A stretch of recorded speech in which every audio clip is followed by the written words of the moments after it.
¡Vuelvan! ¡Vuelvan! Ya preparé el matecito de vuelta, así que... ¿Están vivos o muy 3 de enero? ¿Alguno está con una copita de sidra todavía? Bueno. Vamos a continuar entonces donde nos habíamos quedado. Recuerden que estamos estudiando los niveles jerárquicos de organización del cuerpo humano. Dentro de estos niveles, acuérdense que estamos estudiando a las células. ¿Está? Ya vimos 2 funciones que tienen las células, que son la nutrición y la reproducción. Nos está faltando la relación, o también llamada comunicación intercelular. Esto le gusta preguntar mucho a la profesora Beligoy. O lo van a tener que explicar acá, si les toca en primer era, o lo van a tener que explicar en la parte de endocrino. ¿Ah? Así que, si lo estudian ahora, después para tercera era, ya lo vamos a volver a repasar nada más. Entonces, ¿qué sería la relación o comunicación intercelular? Vamos a decir que es lo que me permite la comunicación entre los diferentes órganos y tejidos del organismo. Que a veces esos órganos o tejidos están ubicados a grandes distancias. ¿Ya? Esta relación, o sea, esta comunicación intercelular, recuerden que se va a realizar a través de mediadores químicos, o sea, a través de sustancias químicas. Ustedes ya las conocen por bioquímica, ¿no? Son 6 tipos de mediadores químicos. En endocrino, en tercera era, vamos a estudiar las hormonas endócrinas y las neuroendócrinas. Pero ahí es cuando la profesora Beligoy les va a decir, bueno, ¿qué otro tipo de mediadores químicos tenemos? Lo mismo acá en primera era. Recuerden que son 6 tipos de mediadores. Vamos a ver cuáles son las características de cada uno de ellos, ¿no? Ahí tenemos los 6 tipos. Empecemos entonces por los neurotransmisores, ¿no? El neurotransmisor también nos toca estudiar en neuro, nos toca estudiar un poquito ahora cuando veamos potencial de acción, un poquito de neurona, así que bueno, ya lo vamos a volver a ver. Entonces, ¿qué característica tiene un neurotransmisor, así en general? Primero, que es liberado por neuronas, eso es lo más importante. Segundo, una vez que es liberado por neuronas, generalmente los neurotransmisores son liberados por exocitosis. Por ejemplo, uno de los neurotransmisores que más vamos a estudiar en la primera era es la acetilcolina. ¿Ah? Yo les voy a mostrar cómo es liberado por el terminal sináptico, ¿ah? De una alfa-motoneurona, por ejemplo. Entonces son liberados por exocitosis, por neuronas. Una vez que son liberados, recuerden que la vía o canal que van a tener que atravesar va a ser el espacio sináptico, ¿no? El espacio sináptico, recuerden que es el que me divide, el que me separa la membrana presináptica de la postsináptica, que ya vamos a estudiar. Un espacio sináptico puede llegar a tener hasta 200 a 300 nanómetros de diámetro, pero bueno, 20 a 40 nanómetros es lo más común, digamos, lo que hay entre la mayoría de en las sinapsis químicas, ¿no? Una vez que ese neurotransmisor atraviesa el espacio sináptico, va a actuar sobre una célula blanco o una célula diana. Recuerden que el blanco o diana es donde tiramos los dardos, bueno, por eso se le llama así, ¿no? Esa célula blanco o esa célula diana, recuerden que puede ser una neurona o puede ser una célula muscular, ¿está? Así que ya vamos a ver que tenemos sinapsis entre 2 neuronas, o, por ejemplo, la placa neuromuscular, en donde la alfa-motoneurona estimulaba una fibra de músculo esquelético, por ejemplo. Ejemplos de neurotransmisores, vamos a tener la acetilcolina, la noradrenalina, la serotonina, la dopamina, el GABA, tenemos varios, el glutamato,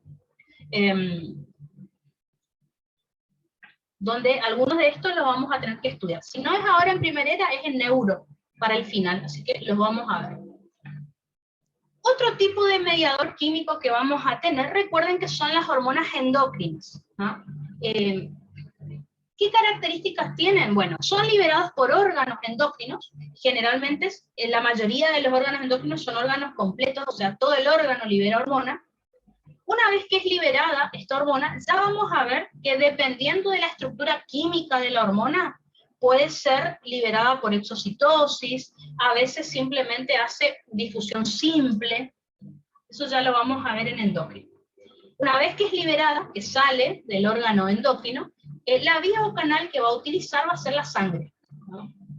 Donde la sangre le permite recorrer grandes distancias hasta llegar a la célula blanca o diana, que como dice acá, está ubicada a grandes distancias. Por ejemplo, la hormona de crecimiento que es liberada por la adenohipófisis llega a los músculos, están ubicados a grandes distancias.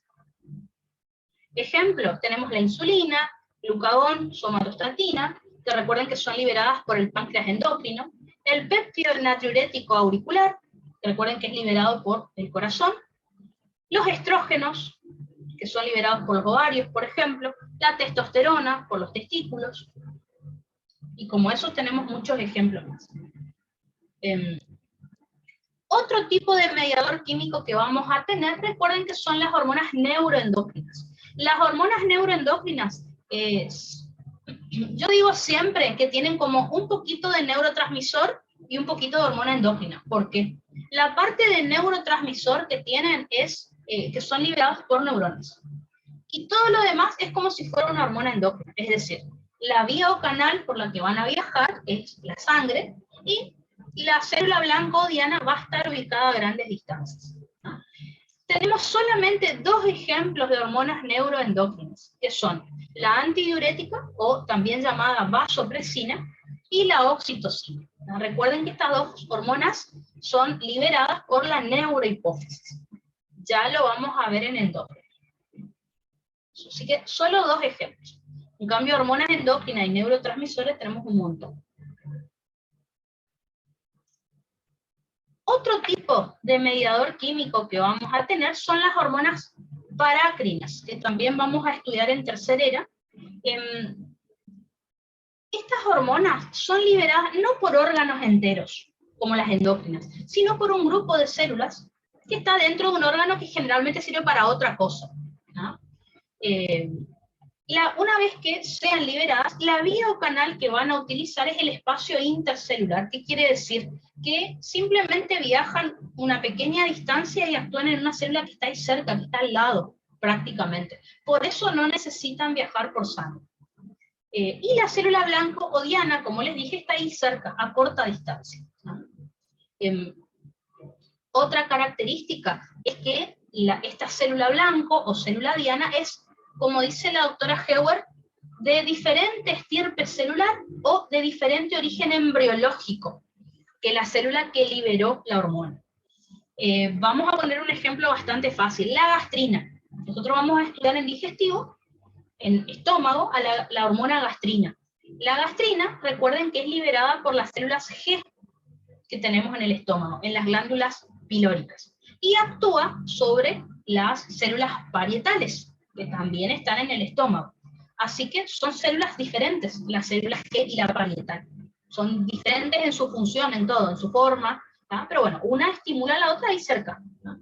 Otro ejemplo puede ser la histamina. La histamina, por ejemplo, ya vamos a ver, es liberada por las células SEC, o sea, las células símil enterocromafines del estómago, y actúan, por ejemplo, sobre las células parietales también, para estimular la secreción de ácido clorhídrico. Así que tanto la gastrina como la histamina actúan sobre las células parietales que están ahí cerca y que son de diferentes características que estas células que les nombré recién.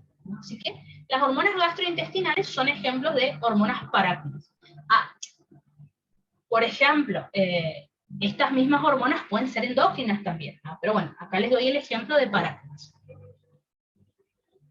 Otro tipo de mediadores químicos que vamos a tener son las hormonas autócrinas. Las hormonas autócrinas son liberadas por un grupo de células también, no por un órgano completo. La vía o canal que van a utilizar también es el espacio intercelular, o sea, no necesitan viajar por sangre. Y la célula blanco o diana sobre la que van a actuar estas hormonas están ubicadas a corta distancia. Si se fijan, es lo mismo que dije en hormonas parácrinas. Lo mismo, hasta ahí. hasta lo de la célula blanco-diana es lo mismo. ¿Cuál es la diferencia entre una hormona parácrina y una autócrina? Que fíjense que las hormonas autócrinas actúan sobre células de la misma estirpe celular o origen embriológico. Como les dice la doctora Heuer, la célula que liberó la hormona también tiene receptores para esa hormona. O sea, es como que hasta la célula se podría autoestimular.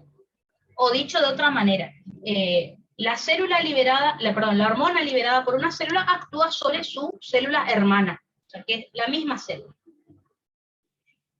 Un ejemplo que tenemos sobre hormonas autócrinas no es muy bueno para el organismo porque las hormonas autócrinas, por ejemplo, son liberadas por las células tumorales, son liberadas por las células de un cáncer. Y esta es la manera entonces en que el cáncer va creciendo rápidamente y no lo podemos controlar con los mecanismos del cuerpo. ¿Tá? Por eso, los cánceres no respetan los feedback, no respetan el control del organismo. ¿Por qué? Porque las células se estimulan entre ellas con las hormonas que liberan. ¿Tá? Cuando yo di esta clase durante el año pasado, hay una chica que me dice, bueno, pero en el cuerpo tenemos las citoquinas, que las citoquinas pueden tener función autógena. Bueno, fíjense que las citoquinas las pusimos como sustancia química aparte, digamos, como mediador químico aparte. ¿Por qué? Porque las citoquinas tienen función endocrina, pueden tener función parácrina, pueden tener función autógena. ¿No? ¿Por qué las pusimos aparte? Porque generalmente son liberadas por leucocitos, generalmente son liberadas por el sistema inmune. ¿No? Así que por eso se las pone aparte. Así que ejemplos de interleuquinas, yo les pongo las que más me acuerdo siempre. Son la interleuquina 1, la interleuquina 6, la interleuquina 10. Por ejemplo, tenemos el factor de necrosis tumoral alfa. O sea, hay un montón de interleuquinas. Ustedes en Bioquí se habrán vuelto locos estudiando todas las interleuquinas con sus funciones. Yo me acuerdo más esta que les nombré acá porque son las que, cuando son liberadas en un proceso inflamatorio, son las que van al hipotálamo y me producen fiebre. Interleuquina 1, 6, 10 y factor de necrosis tumoral alfa son interleuquinas que me producen fiebre, por ejemplo. O sea, en este ejemplo que les doy son interleuquinas que tienen función endócrina, porque tienen que viajar por sangre, supongamos que tengo la infección acá en el brazo, tienen que viajar por sangre, ir al hipotálamo y darme fiebre. Pero bueno, pero también tenemos otras que tienen función parácrina y otras que tienen función autógena, ¿no? Que ya los dieron en Bioquí. ¿No?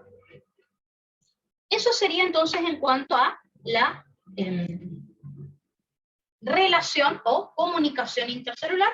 Y les voy a volver a recordar, más rápido, pero les voy a volver a recordar esto en endocrino, porque también tenemos que hablar del tema ahí. ¿Está? Para terminar con este tema de célula, que es uno de los niveles de organización del cuerpo humano, hay un dibujito, un esquema que ustedes lo van a utilizar mucho durante todo fisiología, que es, a través de estas células, generalmente también se produce transporte o tráfico de sustancias, como les dice el profe. Entonces, cuando ustedes tengan que dibujar, en un rato, en las próximas clases, perdón, vamos a tener que hablar de transporte de solutos a través de la membrana. Y un dibujo que siempre se hace para hablar del tema es el de una célula tubular, o sea, de un túbulo renal, por ejemplo, el túbulo proximal, túbulo distal, asa de Henle de los riñones, o un enterocito del intestino delgado. ¿No? Entonces, para poder hablar de transporte en las próximas clases, está bueno conocer ya las partes de esta célula para poder ver cómo se produce el transporte de sustancias. Entonces, este es un dibujo que, sobre todo en renal, en digestivo, se habrán re cansado de ver. Entonces, ¿qué fue lo que dibujé acá? Lo que dibujé acá, por ejemplo, es una célula tubular, por ejemplo, sería esta, ¿no? Como más arriba. Esta sería entonces una célula tubular. Fíjense que esta célula tubular que yo les dibujé, ¿tá? El ejemplo que pongo acá es de riñón. De un lado, tiene que estar apoyada en una membrana basal. ¿Tá? Acá no la dibujé, pero ustedes ya lo saben, ya lo dimos, así que acá sí o sí tendrá que estar su membrana basal con colágeno. Y fíjense, del otro lado, contacto con una luz. Eso dijimos que era característico de un epitelio de revestimiento. Entonces, del lado derecho, yo, por ejemplo, dibujé la luz del túbulo renal, la luz del túbulo proximal, la luz del túbulo distal, lo que ustedes quieran. Del otro lado, del lado de la membrana basal, está el vaso sanguíneo, que es donde recibe nutrientes o hormonas esta célula. ¿Está? Así que, del otro lado, vaso sanguíneo. Siempre cuando miren un libro, fíjense de qué lado está la luz, de qué lado está el vaso sanguíneo. Yo, cuando estuve en tercer año, estudié del Guyton, y el Guyton siempre dibuja la luz de ese lado derecho y el vaso sanguíneo del lado izquierdo. Pero hay otros libros que al revés. Tengan cuidado con eso nada más. Dependiendo de qué lado estemos de esta célula, la membrana plasmática se llama de manera diferente. Por ejemplo, la membrana plasmática que está en contacto con la luz, fíjense que se llama membrana apical, porque está en contacto con la luz justamente.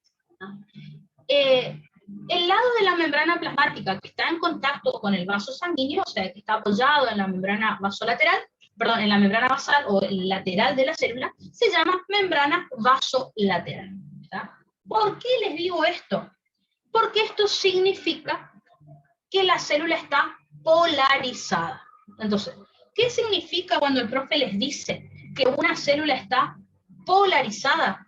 Que la membrana apical no es lo mismo que la membrana vasolateral. ¿Por qué? Porque tienen proteínas diferentes de cada lado, ¿tá? Que me van a permitir realizar transporte de solutos.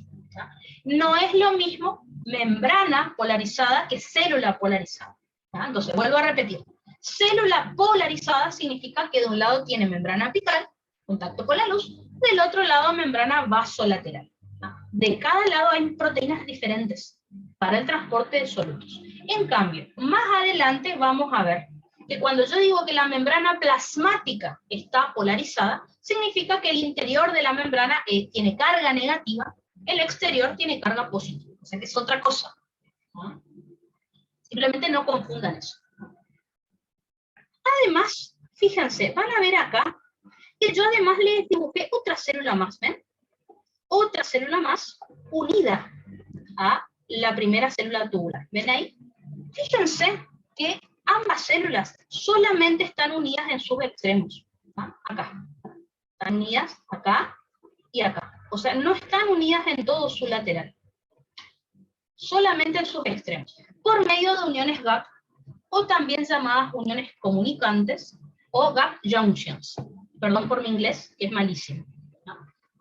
Y no están unidas en todo su lateral. ¿Por qué? Porque hay un espacio entre estas dos células, al cual le llamamos espacio intercelular. ¿Está? Entonces, ¿por qué me interesa saber esto? Porque cuando estudiemos transporte, vamos a ver que las sustancias o pueden atravesar la vía transcelular, o sea, atravesar toda la célula, o pueden atravesar ese espacio intercelular. Así que, para que haya tráfico o transporte de sustancias a través de estas células, se puede utilizar dos vías. La vía transcelular, es decir, tengo que atravesar una membrana primero y luego la otra. Para eso se utilizan mecanismos de transporte acá y acá, que ya vamos a estudiar. Es decir, vamos a tener que estudiar transporte pasivo, transporte activo, ¿no? Que ya lo vamos a ver y volveremos a repasar esto, ¿no? Tenemos que utilizar dos mecanismos de transporte y generalmente son diferentes. Por ejemplo, si de este lado utilicé transporte secundario, transporte activo secundario, de este otro lado uso primario, por ejemplo. O si de este lado uso transporte pasivo, de este uso activo. Generalmente es así, o sea, son dos transportes diferentes. Ahora, otra de las vías que podría usar una sustancia para pasar hacia el otro lado es la vía paracelular, en donde fíjense que simplemente utiliza el espacio intercelular, el espacio que hay entre estas dos células tubulares, ¿no? Por ejemplo, cuando estemos en riñón, en tercera era, vamos a ver que si vamos desde la luz hacia el vaso sanguíneo, eso se llama reabsorción. Si estamos en el intestino, le llamamos absorción, pero es básicamente lo mismo. En cambio, si vamos desde la sangre hacia la luz, le llamamos secreción, ¿no? Ya vamos a ir estudiando esto. Por eso les puse la flechita en dos sentidos. O sea, el soluto puede ir de la luz hacia la sangre o desde la sangre hacia la luz por dos vías, o la transcelular o la paracelular. Así que esto, sobre todo en renal y en digestivo, les va a dar dolores de cabeza porque estos dibujos hay que estudiarlos siempre, ¿no? Así que, bueno, acá les puse lo que les hablé recién, como para que no se olviden, lo de la célula polarizada, ¿no? O sea, se la llama así porque sus membranas plasmáticas son diferentes, tienen proteínas diferentes, ¿no? Y las vías de transporte que hablamos recién, que son la vía transcelular y paracelular, fíjense. Así que bueno, ya vamos a volver a ese tema porque en las próximas clases lo tenemos que estudiar. Con eso entonces, fíjense que ya vimos el nivel de célula. Ahora, acuérdense, si yo separo la célula en membrana plasmática, núcleo, mitocondria, retículo endoplásmico, ya no va a haber vida. Se puede hacer, pero ya no va a haber vida. Así que las organelas, que son el próximo nivel de organización, ya no va a existir vida si tenemos cada organela por separado, pero bueno, histológicamente lo podemos hacer, lo podemos estudiar. Recuerden que las organelas son conjuntos de moléculas, ¿sí? Tenemos diferentes organelas como membrana plasmática, mitocondrias, retículo endoplásmico rugoso, Golgi. Lo que nosotros más vamos a estudiar es membrana plasmática en la próxima clase. ¿Por qué? Porque ahí tenemos que estudiar transporte de solutos. Si conocemos cómo está formada la membrana, vamos a ver qué tipos de transporte podemos tener. Así que, de todas las organelas, la que más me interesa que ustedes repasen, ya lo vamos a hacer. A su vez, las organelas van a estar formadas por moléculas, dijimos, que son el próximo nivel de organización, que recuerden que las moléculas son conjuntos de átomos, y acuérdense que las moléculas son eléctricamente neutras y estables, es decir, no tienen carga. ¿Por qué?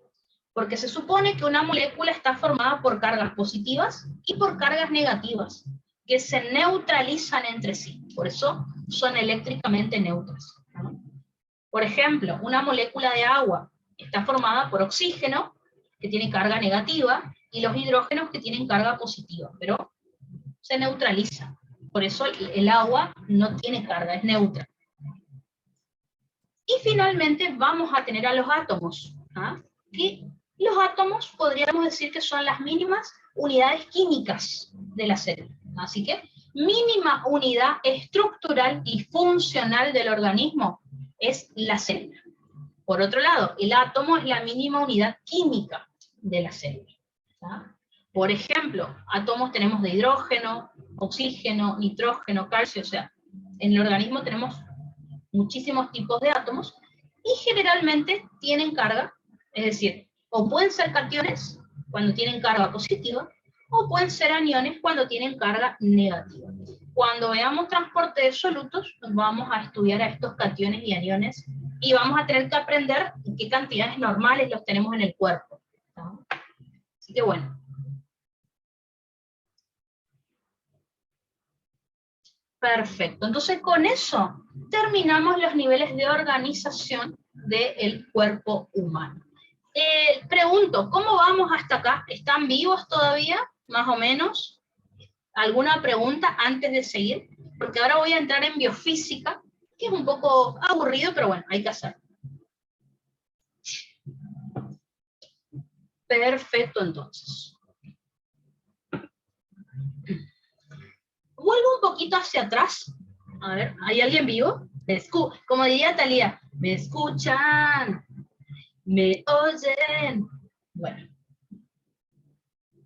Perfecto, entonces.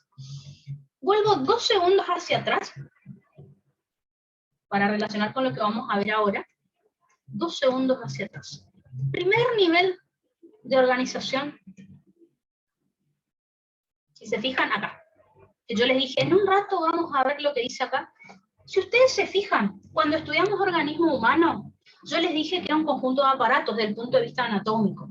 Pero desde el punto de vista de la biofísica, es un sistema biológico y dinámico. Y yo les pedí que no se confunda este término sistema con este, que estudiamos ya hace un rato, que era conjunto de órganos, ¿no? Así que esta definición es la que les tengo que explicar ahora, y para eso tenemos que recurrir a la biofísica, que justamente la biofísica es el estudio de la biología de los seres vivos, pero mediante leyes físicas, justamente.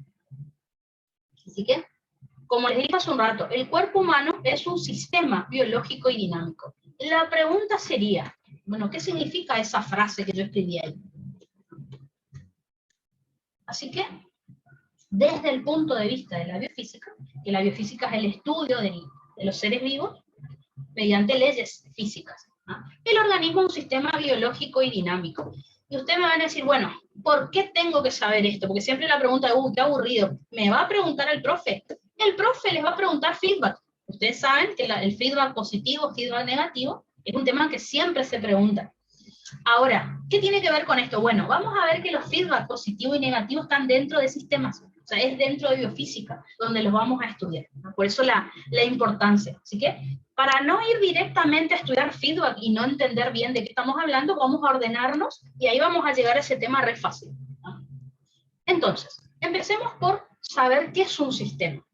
Recuerdo que un sistema, desde el punto de vista de la biofísica, es un conjunto de partes o elementos organizados y relacionados que interactúan entre sí para lograr un objetivo, o sea, para cumplir una función. La definición de sistema ya me está diciendo algunas de las características que va a tener. Fíjense, conjuntos de partes o elementos. Así que fíjense, una de las características de un sistema es que tiene partes.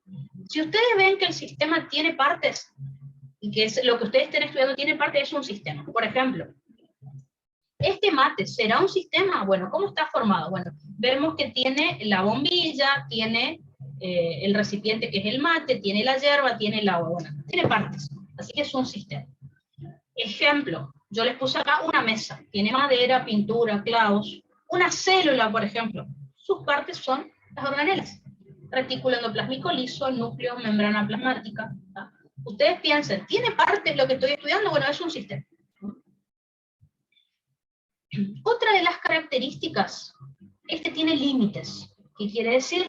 El límite es lo que me separa al sistema del entorno que lo rodea, o del ambiente que lo rodea. Ejemplo, volvamos a este mate. ¿tá? ¿Qué es lo que me separa este mate del entorno? Bueno, justamente este recipiente. Bueno, acá tiene un orificio. El límite no se ve, pero sí, yo sé que por encima de esta línea ya terminó el mate, por ejemplo. ¿tá? El tema es que los límites pueden verse o no. Hay veces que el límite de un país con otro, por ejemplo, es imaginario. Decimos, bueno, acá termina, en esta línea imaginaria termina este país y empieza el siguiente. Bueno, entonces, hay veces que los límites pueden verse o no. Por ejemplo, en una casa, ¿cuáles son los límites? Bueno, acá en esta habitación, vamos a suponer, los límites son las paredes y el techo, que me separa del pasillo de acá de mi casa. Esos serían los límites. Por ejemplo, en una célula que estuvimos estudiando, el límite de una célula es la membrana plasmática.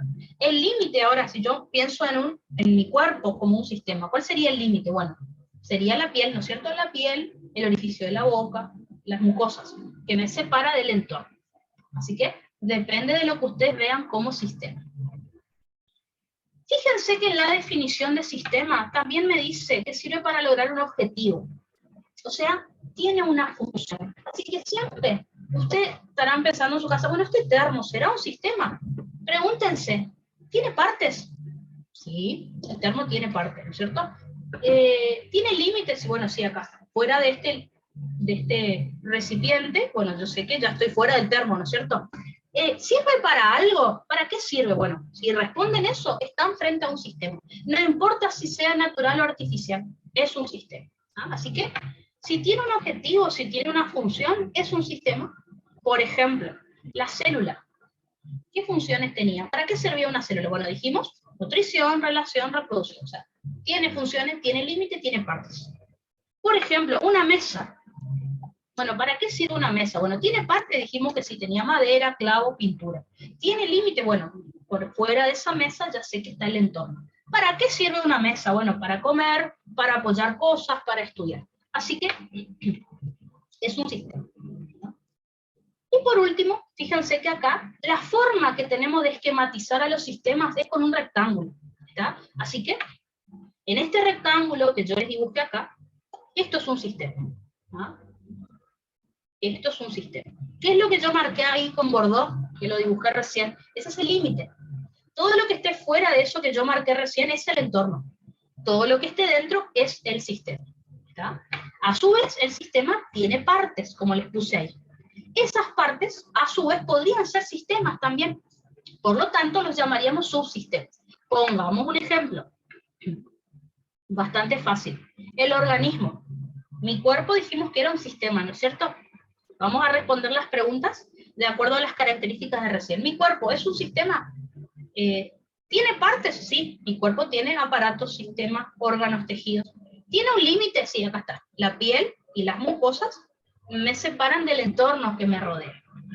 A su vez, las partes de mi cuerpo podrían ser sistemas también. Imagínense, mi cuerpo tiene células, que a su vez las células son sistemas, porque tienen partes, porque tienen funciones. Así que todos los sistemas que estén dentro de un sistema se llaman subsistemas, así lo llamó el profe. Ahora, yo estoy dentro de un sistema como es esta habitación, por ejemplo. Entonces, esta habitación es un sistema, yo estoy dentro. Así que, si yo formo parte de un sistema más grande, al sistema más grande que yo le llamo suprasistema. ¿Ah? Así que bueno, son términos que utiliza el profe, pero está bien también. ¿Está? Y acá dibujé algo más que les voy a contar a continuación. Fíjense que yo acá dibujé dos cositas. ¿Está? Fíjense, dibujé una flecha acá en ambos sentidos, y la letra E, que significa energía. Y dibujé acá una flecha en ambos sentidos, con la letra M arriba, que significa materia. Entonces, ya en este dibujo le estoy dando la próxima característica que tiene un sistema, que es que realiza intercambio de materia y energía con el entorno. Ahora, dependiendo de si intercambia las dos, o sea, materia y energía, o una, o ambas, o ninguna, vamos a tener diferentes tipos de sistemas, que eso al profe le gusta saber también. Así que, otra de las características que tiene un sistema es que suele haber intercambio de materia y energía con el entorno. ¿No? Por ejemplo, volvamos al cuerpo humano. Intercambio de materia. ¿Será que yo soy un sistema? ¿Será que intercambio materia con el entorno? Fíjense, si yo soy el sistema, al tomar mate, estoy incorporando agua a mi organismo, que es materia. Dentro de unas horas, como yo estoy tomando mucha agua con el mate, me voy a ir al baño, voy a orinar, y ahí voy a estar intercambiando materia también. ¿Por qué? Porque yo voy a aportar materia, que es la orina, hacia el entorno. Entonces, la materia puede ir desde el entorno hacia el sistema, o del sistema hacia el entorno. Otro ejemplo. Cuando yo inspiro, estoy incorporando materia desde el entorno, que es el aire. Cuando yo expiro, estoy eliminando materia desde el sistema hacia el entorno, que es el aire. Cuando como alimentos, incorporo materia desde el entorno al sistema. Cuando realizo la defecación, elimino materia desde el sistema hacia el entorno. Fíjense, siempre los seres vivos intercambiamos materia con el entorno, siempre. ¿Qué es lo que pasa en el caso de la energía? Un ejemplo de energía podría ser la energía calórica. Por ejemplo, en este momento está haciendo mucho calor acá en el Chaco, vamos a suponer, o sea, mi entorno tiene mucha temperatura, así que mi entorno me está aportando energía a mí, ¿tá? Por eso puede ser que empiece a aumentar la temperatura en mi cuerpo, y bueno, vamos a tener que tratar de adaptarnos a eso, eso ya lo vamos a estudiar. O por ejemplo, si en épocas de invierno hace mucho frío, mi cuerpo pierde calor, por eso me agarra frío. Recuerden que siempre tienen que hablar de calor. Por favor, no le vayan a decir al profe que nosotros perdemos frío o ganamos frío, no. Lo que se gana o se pierde es el calor. Entonces yo puedo ganar calor desde el entorno hacia mí, que soy el sistema, y ahí aumenta mi temperatura. O puedo perder calor hacia mi entorno, por eso me enfrío. ¿Sí? Tengan cuidado con eso. Así que acá les puse varios ejemplos de intercambio de materia y energía con el entorno. Por último, al sistema más el entorno es lo que nosotros siempre le llamamos universo. ¿Tá? Así que Hay un tema que el profe preguntó una vez, fue respecto al universo, y ahí nos confundió. Entonces, ¿se acuerdan que nosotros como organismo tenemos que tener orden o disminución de la entropía? ¿Ah? Eso ya lo charlamos hace un rato. Bueno, si nosotros tenemos que estar ordenados, quien se ordena es nuestro entorno. Entonces, si el sistema está en orden, el que se desordena es el entorno, o viceversa. Si el entorno tiene baja entropía, o sea, está ordenado, el sistema se va a desordenar. Entonces, ¿qué es lo que dice el profe? Que el universo siempre tiende a un máximo desorden. El universo tiende siempre a aumentar su entropía. Es decir, universo es esto, no universo como lo solemos estudiar en astronomía, por ejemplo. ¿Ah? Entonces, el universo siempre tiende a una entropía positiva, anótenlo por ahí. Pero, y ustedes me dirán, Hermi, pero vos me dijiste que nosotros tenemos que tener orden. Entonces, ¿cómo me decís que el universo está desordenado? Bueno, el sistema está ordenado, pero el entorno está desordenado. Entonces, recuerden que el entorno y el sistema forman parte del universo. Entonces, el universo siempre tiende al máximo desorden, o sea, siempre tiende a tener una entropía positiva. Porque justamente, por más que el sistema esté ordenado, somos nosotros, el entorno tiene cierto desorden. ¿Ah?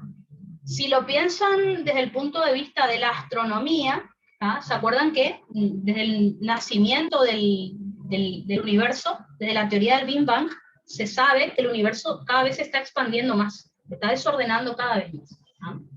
Pero bueno, así que el universo siempre tiende a una máxima entropía o un máximo desorden. ¿Tá? Si bien nosotros como sistema estamos en orden, el entorno siempre es el que va a estar desordenado, en el caso de que nosotros tengamos baja entropía. ¿Ah? Eso es medio raro lo que estamos hablando, pero bueno, es algo que hay que saber. Ahora, ¿cómo se va a clasificar? ¿Cómo se van a clasificar entonces los sistemas? Tenemos tres clasificaciones. La más importante es la tercera que les voy a nombrar, pero por las dudas les nombro las otras también. Entonces, de acuerdo a su origen, un sistema puede ser natural, artificial o social. ¿Qué significa que es natural? Obviamente que no fue creado por el hombre. Por ejemplo, las plantas, los animales, algunas rocas, el agua. Y después tenemos sistemas artificiales que sí fueron creados por el hombre. Por ejemplo, una casa, un televisor, una computadora, ¿no? Fueron creados por el hombre. Y finalmente podemos tener sistemas sociales. Es decir, un sistema social es un conjunto o una agrupación de cosas, de sistemas. Por ejemplo, una familia. Una familia, por ejemplo, tenemos el padre, la madre, los hijos. Es una construcción social. Viven en la misma casa. ¿No? Por ejemplo, un bosque, un conjunto de árboles. ¿No? No necesariamente tiene que ser vivo, puede ser no vivo también, pero eso es una construcción social. Una bandada de pájaros, una oficina. La oficina no es solo la parte física del edificio, es el jefe con todos los que trabajan ahí. ¿No? Una escuela.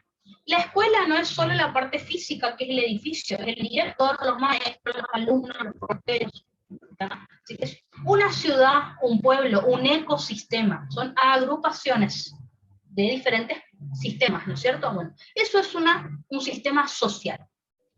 Y ustedes saben que nosotros estamos acostumbrados a vivir en sistemas sociales. Es raro una persona que viva ahí totalmente aislada. Existe, pero es raro. La segunda clasificación de sistemas, recuerden que es de acuerdo a su constitución. De acuerdo a su constitución o su composición, un sistema puede ser concreto o físico, o puede ser abstracto o teórico. ¿Qué significa un sistema concreto o físico? Que yo lo puedo ver, lo puedo tocar. ¿Ah? Primero, los límites son bien definidos. ¿Ah? Ejemplo, este termo. ¿Ah? Yo sé que hasta acá es el termo, después por afuera ya es el entorno. ¿Ah? Sus límites son bien definidos, se puede ver o tocar. Por ejemplo, una célula. Las células, si bien histológicamente las puedo ver, ¿no? Las veo dónde está la membrana, dónde están las organelas. El cerebro, por ejemplo, el cerebro yo puedo ver las meninges del cerebro, bueno, por fuera de eso ya está el entorno, ¿no es cierto? Y el ejemplo que el profe da en sus apuntes es el hardware de una computadora. Menos computación que yo no tenemos, pero bueno, averigüe que el hardware de una computadora, si la parte dura, serían los componentes que vemos de la compu. El monitor, el mouse, el teclado, la impresora, bueno, eso sería la parte, el hardware de la compu. O por ejemplo, el cuerpo humano, ¿ven? Si usted, el cuerpo humano, yo veo los límites, que es la piel, las mucosas, lo puedo tocar, lo puedo estudiar. Ahora, la pregunta ¿es lo mismo decir, por ejemplo, si yo les digo cerebro, es lo mismo que yo les diga conciencia? Si yo les digo, por ejemplo, marcame la parte del cerebro, a ver, ¿dónde está la conciencia? Mostrame, ¿cómo es, qué forma tiene? Ustedes me van a decir, no, yo no puedo ver la conciencia, no puedo ver la memoria, no puedo ver la conducta, pero sí la puedo estudiar. Por algo tienen una materia en tercer año y en quinto año que es salud mental. ¿Está? Entonces, hay sistemas que no se pueden ver, pero sí sé qué funciones tienen, sé que tiene partes, sé que tiene, sirve para algo. ¿Ya? Los límites no se ven, pero sí se puede estudiar. Por ejemplo, cuando ustedes estudian el yo, el super yo, el ello en salud mental, ¿ya? Ustedes saben para qué sirve cada uno, qué función tiene. No lo pueden ver, pero sí lo pueden estudiar. Así que no siempre un sistema yo lo puedo ver. Así que en ese caso lo vamos a llamar abstracto teórico. ¿Ya? Tiene límites más difusos, no se puede ver, pero sí estudiar. Por ejemplo, no es lo mismo decir cuerpo humano que ser humano. El ser humano es un concepto más amplio. ¿Por qué? Porque no es solo mi cuerpo, es lo que yo pienso, es el comportamiento que yo tengo, cómo me relaciono con las otras personas de mi entorno. Eso hacen a un ser humano. ¿Tá? El cuerpo humano es solo lo que sí veo. ¿Tá? Pero bueno. Otro ejemplo que dio el profe es el software de la computadora. O sea, los programas de la compu. O sea, yo puedo ver el monitor, el teclado de la impresora, los puedo usar. Ahora, los programas de la computadora, yo desarmo la compu y no los puedo ver. Solamente los puedo utilizar. Si a mí vos me decís un PowerPoint, yo sé para qué sirve un PowerPoint. ¿Tá? Lo puedo usar, pero no lo veo dentro de la compu. Solamente lo puedo utilizar. Ese es un ejemplo que bueno, que da el profe, pero yo les diría que si le van a hablar de esto al profe, vayan a temas más que ustedes conozcan, porque a mí, bueno, yo de computadoras no entiendo mucho, así que por eso yo no le hablaría de eso. Ahora es más fácil hablar de temas, por ejemplo, en salud mental, hablábamos, profe, de la conciencia. Es un sistema la conciencia, aunque yo no la pueda ver, porque tiene funciones, tiene partes, eso es lo más importante. Por ejemplo, vamos con otro ejemplo fácil. ¿Es lo mismo decir casa que decir hogar? No necesariamente. ¿Ya? La casa la podríamos interpretar como el espacio físico donde vive una familia, pero siempre el hogar va a estar siempre en la misma casa, por ejemplo, no. El hogar es un concepto más amplio, porque tiene que ver no solo con la parte física, sino con las personas que lo componen, cómo se relacionan entre sí. ¿Ya? Así que bueno, eso es como para que lo diferencien bien. Y después, esperen que se me...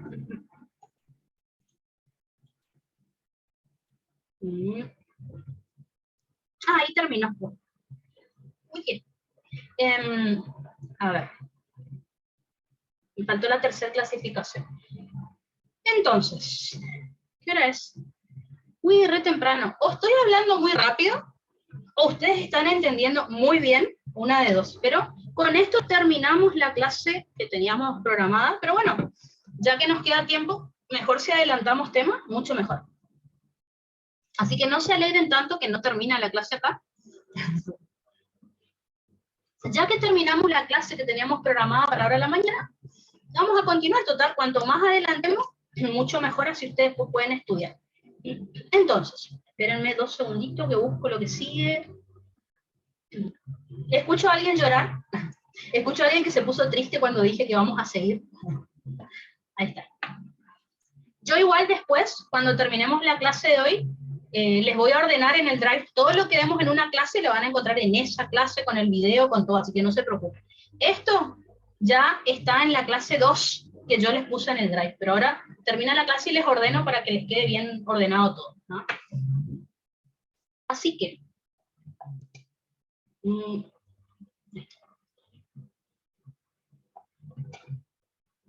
Dimos entonces, hasta ahora, dos clasificaciones de sistemas. Uno, de acuerdo a su origen, que puede ser natural, artificial o social. Otro, de acuerdo a su constitución o composición, que un sistema puede ser concreto o puede ser abstracto. Y después, esta es la clasificación que más me interesa, o es la que más le habrán escuchado al profe hablar, que es de acuerdo al intercambio de materia y energía con el entorno. En este caso, un sistema puede ser abierto, puede ser cerrado o puede ser aislado. ¿Qué significa que un sistema es abierto? Un sistema abierto es aquel en el cual hay intercambio de materia y de energía con el entorno, tanto de materia como de energía. Y acá lo puse en color para que no se olvide. Todos los sistemas biológicos siempre son sistemas abiertos, siempre. Vamos a suponer que ustedes le digan esto al profe, y el profe le dice, bueno, pero ¿qué pasa si una persona, no sé, deja de tomar agua o deja de comer? Seguirá siendo un sistema abierto. ¿Por qué? Porque si bien no toma agua y no come, está respirando, y el aire es materia, o por lo menos está transpirando, ¿ah? Y está perdiendo agua por la piel, y eso es materia. Así que, de todas maneras.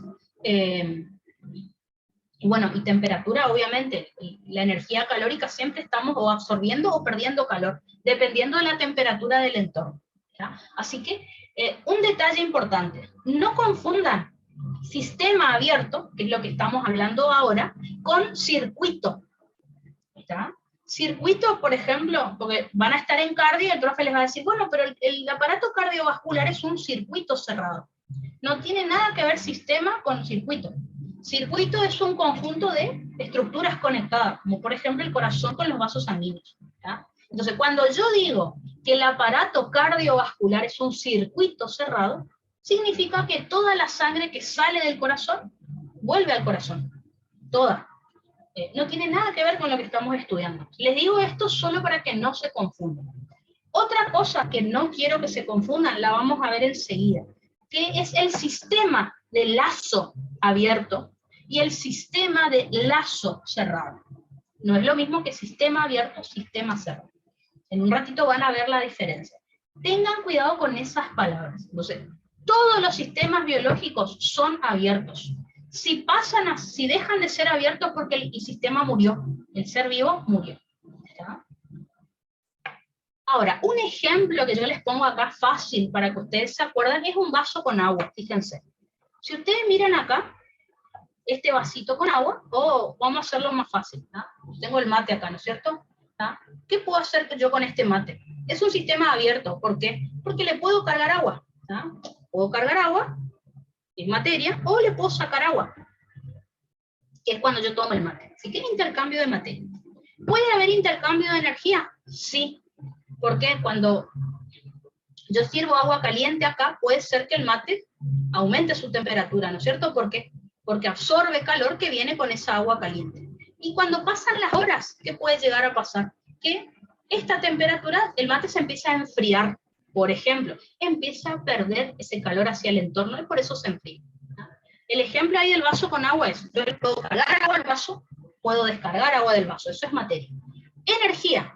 Ese vaso yo lo puedo poner en la heladera y ahí pierde calor y por eso el agua se enfría. Lo puedo poner en el microondas, absorbe calor ese vaso con agua y el agua se calienta, ¿no? Así que ese es un ejemplo de sistema abierto también. Y los seres vivos, estaría bueno que le den ese ejemplo que hablamos al profe. Por otro lado, vamos a tener sistemas cerrados.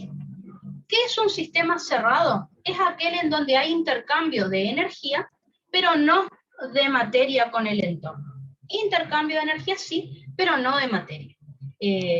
Por ejemplo, ¿qué pasaría si yo a este mismo vaso con agua, que les di ejemplo recién, yo lo cierro, le pongo una tapa, ¿ven? Ahí le puse la tapita. ¿Voy a poder sacar el agua que está en este vaso? No.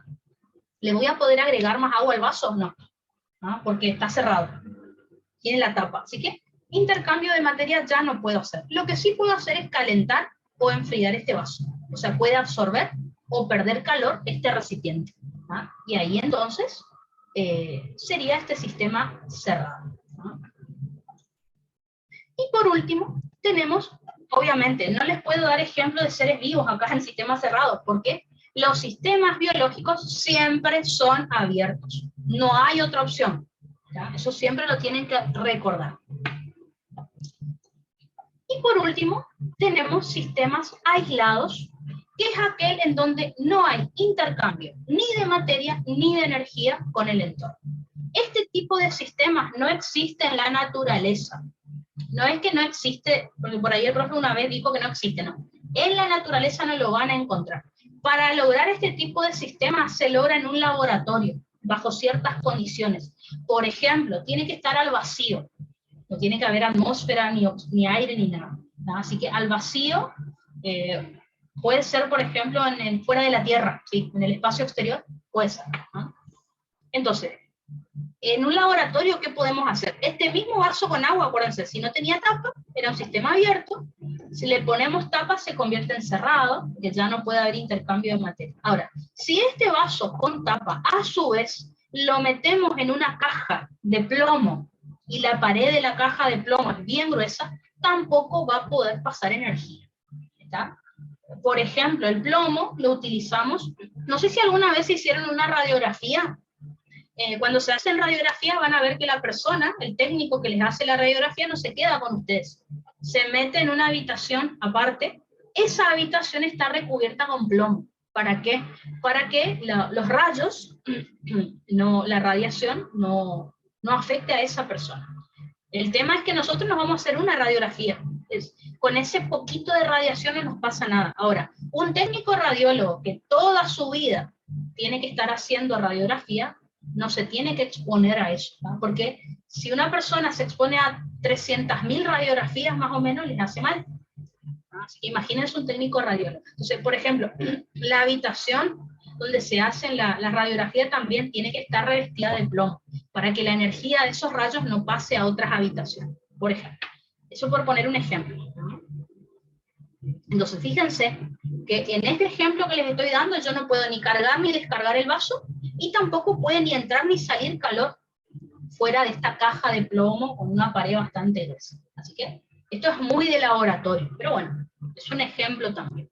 Así que lo que nos interesa a nosotros es que somos sistemas abiertos, los seres vivos. Plantas, animales, son sistemas abiertos. Así que,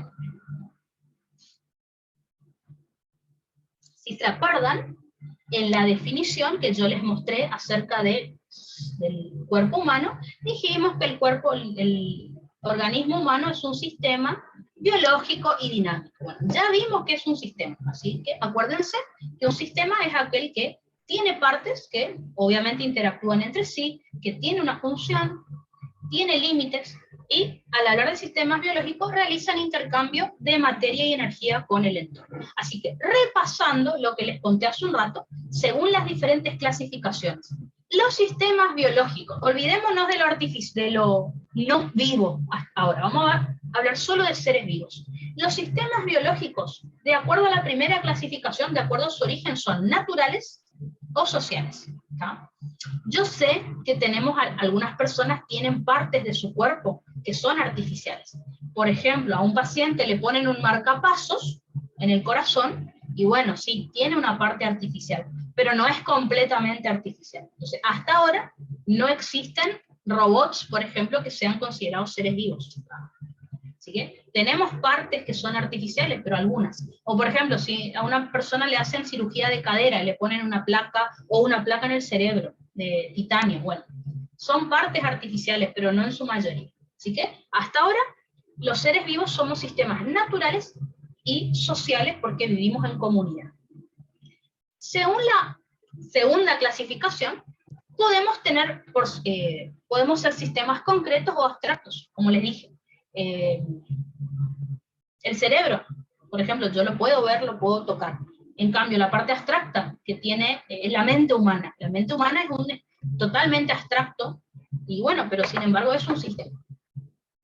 Y después, según la última clasificación, hay una sola opción. Todos los sistemas biológicos somos abiertos, o sea, realizamos intercambio de materia y energía con el entorno. ¿Tá? Además, tenemos que agregar que los sistemas biológicos son dinámicos, que yo les dije hace un rato. ¿Qué significa que son dinámicos? Que están cambiando constantemente para adaptarse al entorno que los rodea. ¿No? Entonces, siempre, dependiendo de los estímulos que recibamos de nuestro entorno, tenemos que cambiar para adaptarnos a ese entorno. Y ahora vamos a ver enseguida cuáles son los tipos de adaptación que podemos tener. ¿No? Así que a esta capacidad de adaptarse que tiene un sistema biológico se llama adaptabilidad, ¿no? Que es la capacidad de un sistema biológico de adaptarse a su entorno. ¿Por qué realizamos adaptación? Porque justamente un tipo de adaptabilidad es la adaptación o evolución. Así que, bueno, solo por eso le puse ese nombre. Y acá está la pregunta de examen que el profe hizo en el recuperatorio, que por ahí costó acordarse cuál era la correcta. ¿Ah? El profe preguntó, él lo que hizo en el recuperatorio fue darle esto, hablar de la definición de robusto, y les preguntó qué significaba eso. ¿Ah? Entonces, un sistema biológico tiene una capacidad muy importante que es la de ser robusto. ¿Qué significa que es robusto? Que a pesar de cambiar constantemente, siempre se mantiene estable. ¿Tá? Por ejemplo, en este momento en mi cuerpo están cambiando muchas cosas, hay muchas reacciones químicas, mi temperatura estará cambiando, mi presión arterial, yo ahora me pongo un poquito nerviosa, mi frecuencia cardíaca aumente, pero sin embargo me voy a mantener, si estoy sana, dentro de ciertos parámetros, dentro de ciertos valores de referencia, a pesar de todos esos cambios. Eso significa que un sistema es robusto, que a pesar de sus cambios constantes, logra mantener su estabilidad, logra seguir realizando sus funciones frente a los continuos estímulos o alteraciones que recibe del entorno. ¿Ah? Eso significa que un sistema es robusto. Ahora, en un rato ya les pongo las preguntas de examen de años anteriores más las de ahora que rindieron hasta diciembre y van a ver que está esa pregunta. No me acuerdo bien si preguntaba qué significaba que un sistema es robusto o daba la definición y entre las opciones aparecía lo de robusto. No me acuerdo, pero sí preguntó eso. Ahora, fíjense. Entonces, todos los sistemas biológicos son sistemas abiertos, que es lo más importante. Realizan intercambio de materia y energía con el entorno. Son dinámicos, es decir, se encuentran cambiando constantemente para adaptarse al entorno.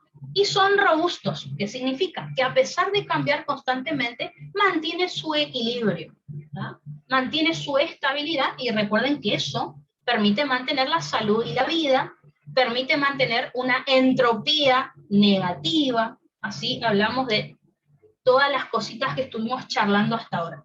Aburridas, pero que bueno, hay que saber.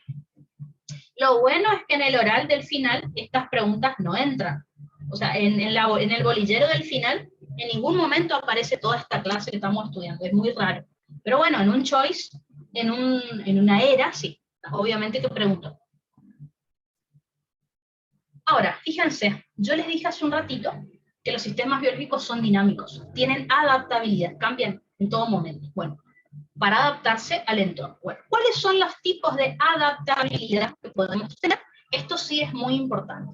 Vamos a hablar de tres tipos, que son la adaptación o evolución, la ambientación y la aclimatación. ¿Está? En el caso de la adaptación o evolución, vamos a definir y vamos a decir que es la serie de cambios genéticos, físicos y culturales que se producen en el organismo para adaptarse al entorno que lo rodea. Esa es la definición.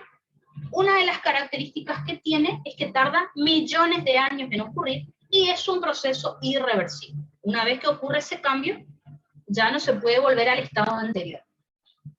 Ejemplo de esto.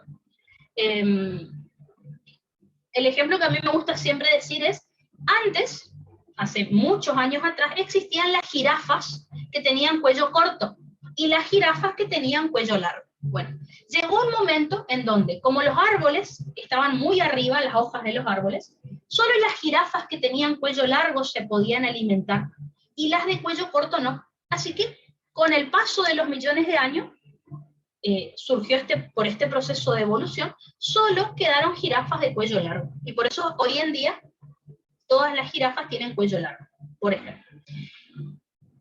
Otro ejemplo que podríamos decir es si hablamos del ser humano. Si ustedes miran en nuestros antepasados, según la teoría de Darwin, nosotros antes teníamos el cráneo más pequeño.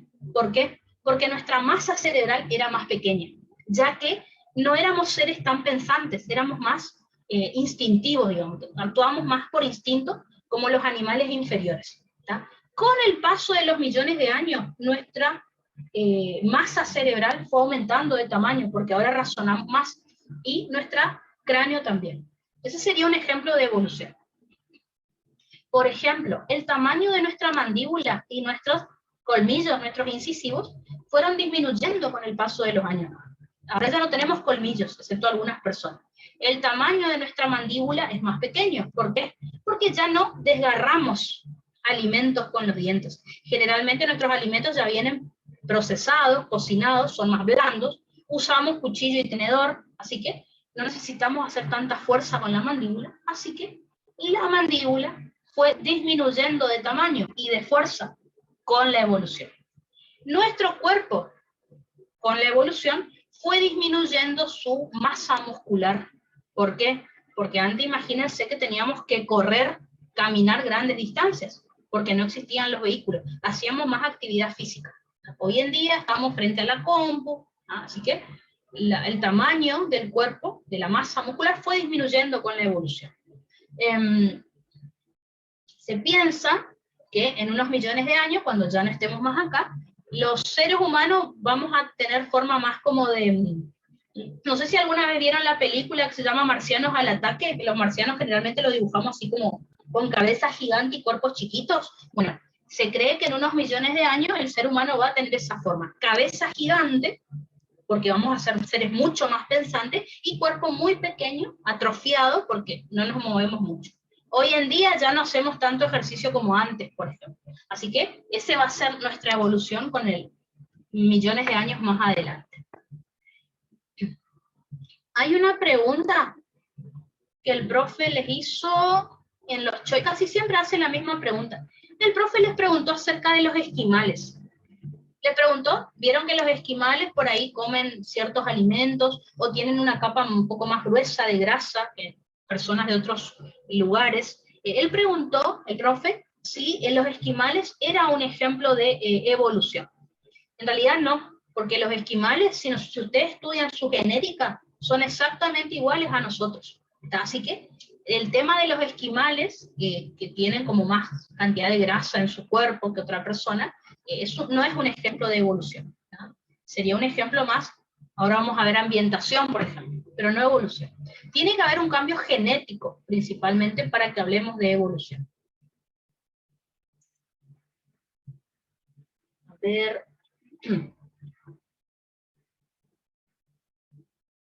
Bueno, acá está lo que yo les decía. Ejemplos entonces de evolución del ser humano: disminución del tamaño y la fuerza de la mandíbula y aumento del tamaño del cerebro y del cráneo.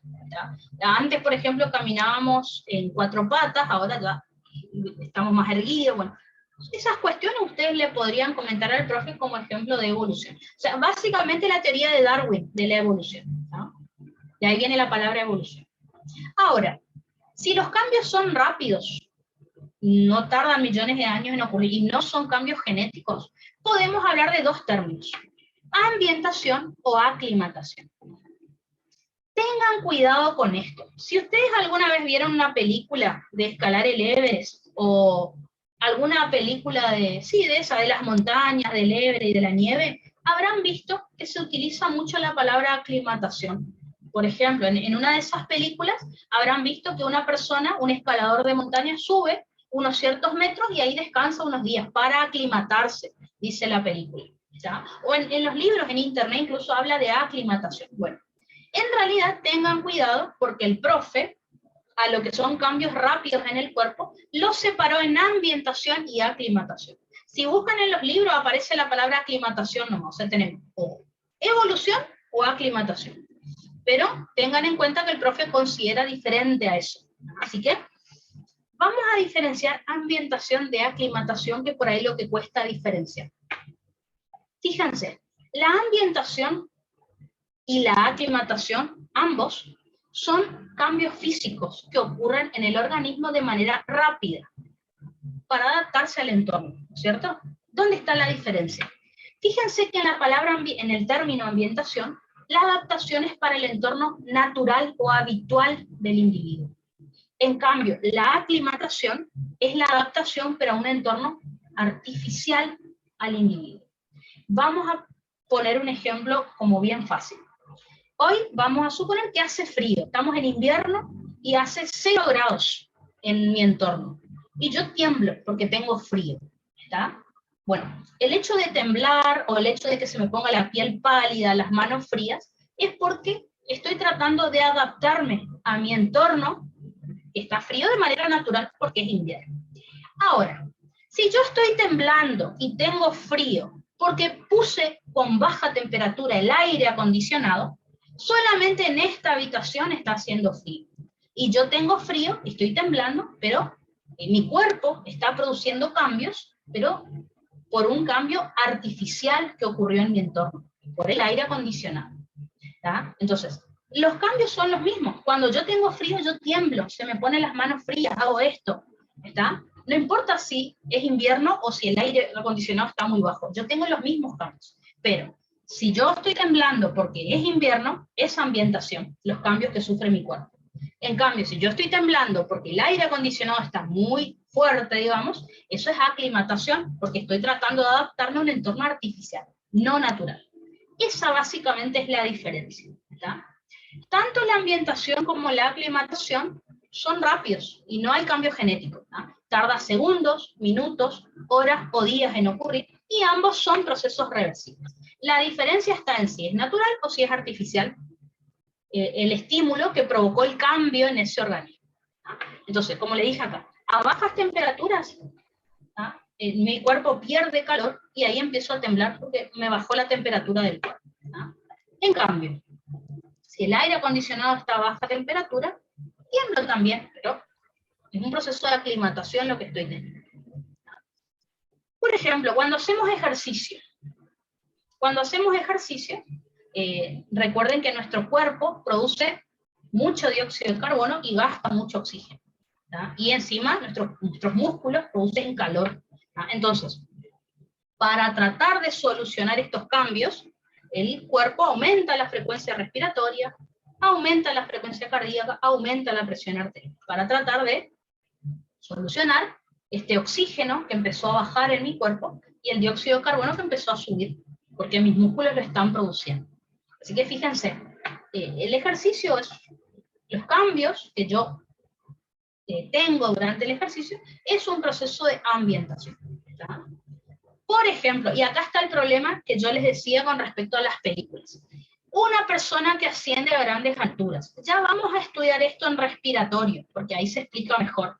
Pero les comento, cuando nosotros ascendemos a grandes alturas, cuanto más alto subamos, más baja va a ser la presión atmosférica.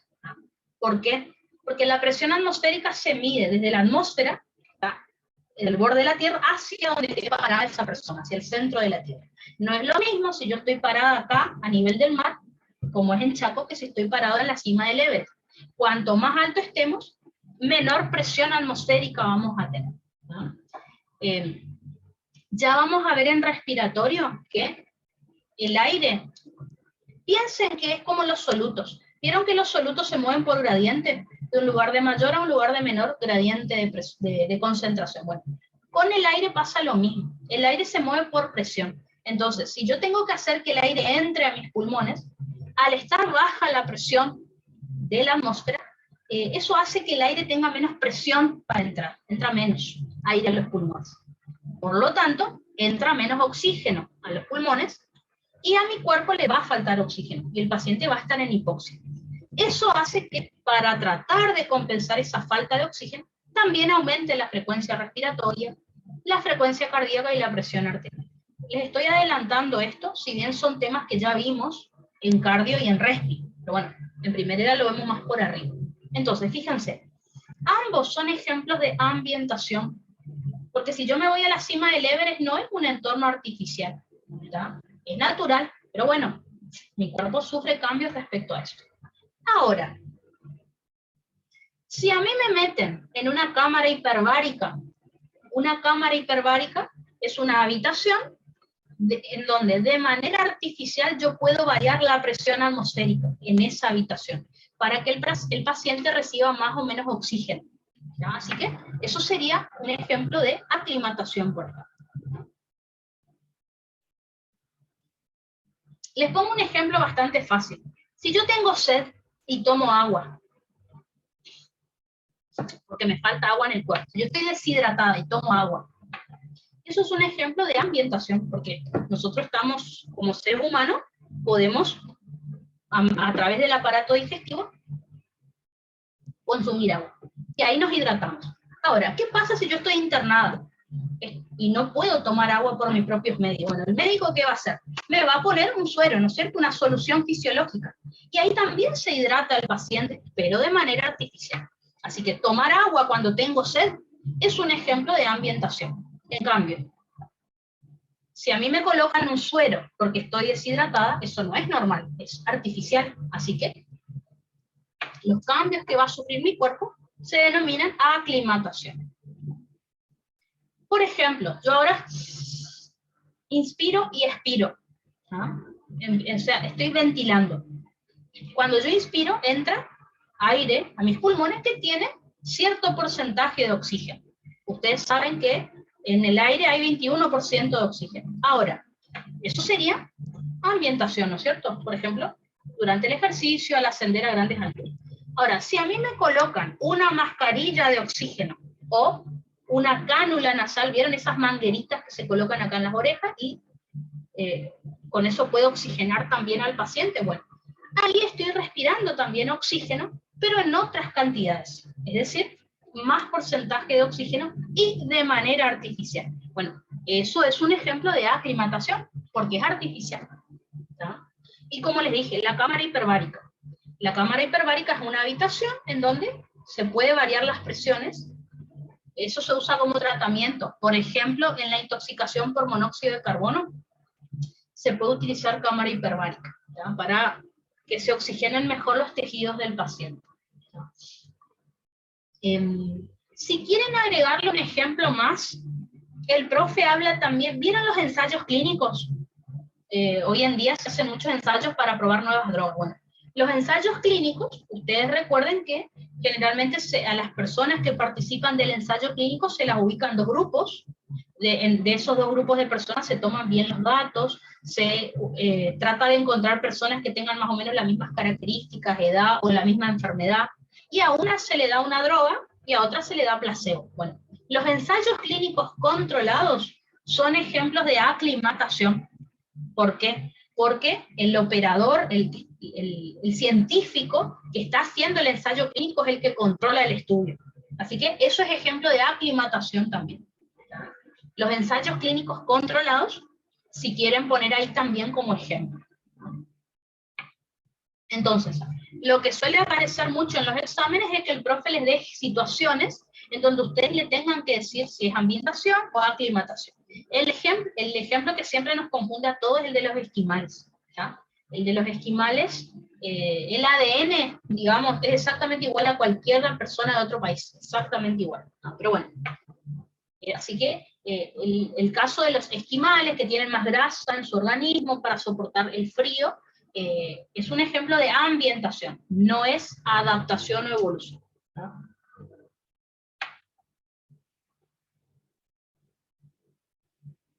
Perfecto, entonces. A ver. Entonces, esos serían los ejemplos de adaptación o de adaptabilidad que podemos tener. De lo que hablamos del sistema, sí tengan en cuenta bien cuáles serían entonces los tipos de adaptación, que es lo que se suele preguntar. Y me parece que sí aparece en el bolillero lo de adaptación, ¿no? Así que, bueno, tengan en cuenta.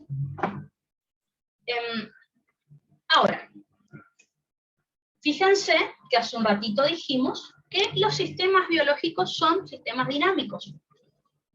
O sea que están cambiando constantemente. Así que vamos a meternos a estudiar un poquito más a estos sistemas dinámicos, ¿ah? En donde vamos a encontrar lo siguiente, que vamos a tener tipos de sistemas dinámicos. Recuerden que esto sí está en el apunte del profe, así que por eso quería entrar en este tema, ¿no? Entonces, acuérdense, sistemas dinámicos son aquellos que cambian constantemente para adaptarse al entorno que lo rodea, ¿no? Y de esa manera mantener la salud y la vida. Entonces, ¿cuáles son los tipos de sistemas dinámicos? Pueden ser sistemas deterministas o sistemas estocásticos. Esto fue pregunta también de la primera era, del recuperatorio, ¿tá? Los sistemas deterministas, también llamados lineales, son aquellos en el cual el azar no interviene en los futuros estados del sistema. ¿Qué significa lo que dice ahí?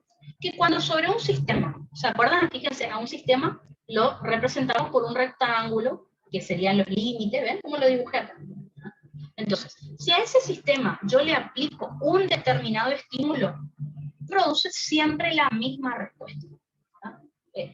Eso significa la definición que dice acá. No es que es todo al azar o de casualidad, no. Sino que sobre ese sistema se aplicó un estímulo determinado, ese sistema sufrió cambios y produjo un efecto o una respuesta que siempre es la misma. Eso es un sistema determinista o lineal, ¿no? Así que las dos definiciones que figuran acá es lo mismo. Entonces, si sobre ese sistema se aplica un estímulo, recuerden que el estímulo va desde el entorno hacia el sistema, también le podemos llamar causa. Ese sistema sufre cambios para adaptarse a ese entorno y produce una respuesta, y le podemos llamar efecto. Entonces, hay un estímulo específico que aplico sobre el sistema, y ese sistema siempre produce la misma respuesta. Por lo tanto, es un sistema predecible. Yo puedo saber lo que va a ocurrir en ese sistema si aplico ese estímulo, porque siempre ocurre lo mismo, ¿no? ¿Cómo sabemos nosotros que siempre va a ocurrir lo mismo? Y bueno, porque hay científicos que ya han estudiado ese sistema. Es por eso que decimos que ese sistema es susceptible de ser estudiado, ¿no? Mediante el modelo causa-efecto, ¿no? Por ejemplo, hoy en día nosotros sabemos que el cigarrillo provoca cáncer de pulmón. Bueno, ¿cómo yo sé eso? Bueno, porque hay científicos que estudiaron poblaciones en donde vieron que las personas que fumaban tenían cáncer de pulmón, cierto porcentaje, obviamente, ¿tá? Por ejemplo, ¿cómo ustedes en bioquímica, ustedes estudiaron aterosclerosis en bioquímica, cómo saben ustedes que la aterosclerosis me puede provocar infarto agudo de miocardio más adelante en unos años? Y bueno, porque ya se han hecho estudios en donde vieron que los pacientes que tenían hipercolesterolemia y que tenían aterosclerosis terminaban teniendo un infarto. No todos, pero la mayoría sí, ¿tá? Entonces,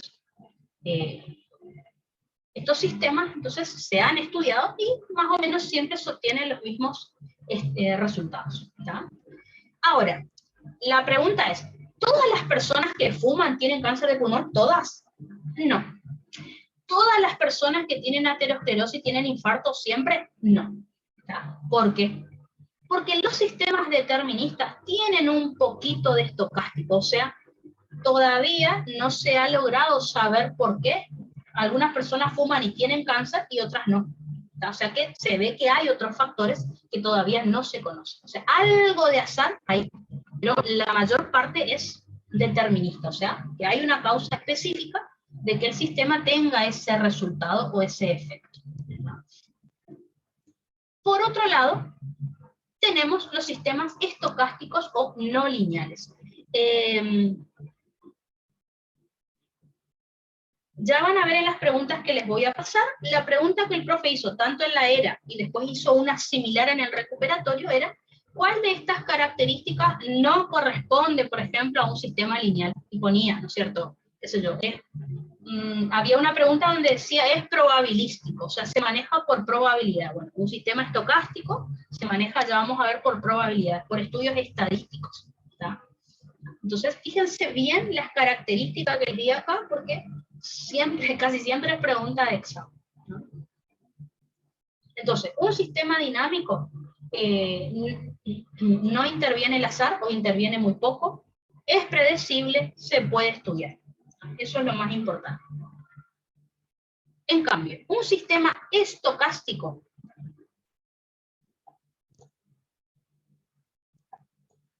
o también llamado no lineal es aquel en el cual el azar, o sea, por favor, antes que me olvide, ya me estaba olvidando. Si quieren agregar acá otra característica, el sistema determinista es causal, no casual.